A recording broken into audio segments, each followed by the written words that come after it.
Let's talk about Tony Blair. The former British Prime Minister is once again being floated as a leading figure to help govern post-war Gaza, the very role he was forced to resign 10 years ago after Palestinian officials called his work useless, useless and useless.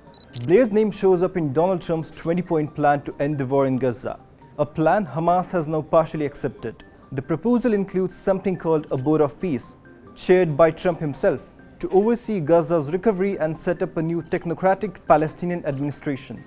And we'll have a board, and one of the people that wants to be on the board is the UK former Prime Minister, Tony Blair, good man, very good man, and some others, and they'll be named over the next few days.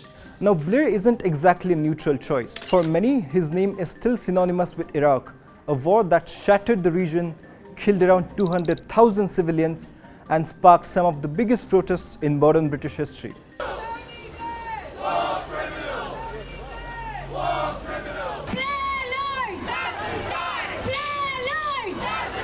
A 2016 UK inquiry found his decision to invade Iraq was based on flawed intelligence. Blair offered a half-baked apology, saying he felt, and I quote, "more sorrow, regret, and apology than you may ever know or can believe."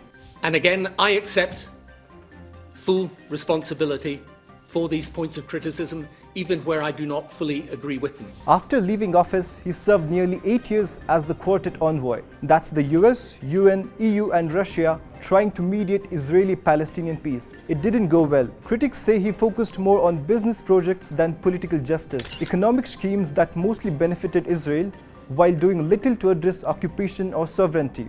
Since then, he has turned his Middle East contacts into a global consultancy empire through the Tony Blair Institute for Global Change, advising governments and corporations and earning millions in the process. That has blurred the line between statesmen and businessmen, and is part of why Palestinians and many analysts say Blair's return isn't a promise of peace, but deja vu. The death toll in Gaza has now surpassed 66,000, and Palestinians say they don't need another foreign savior parachuted in with the promise of reform and investment. They say what they truly need is the recognition of their rights. So here's the question: if Tony Blair couldn't deliver peace then, will he be able to do it now?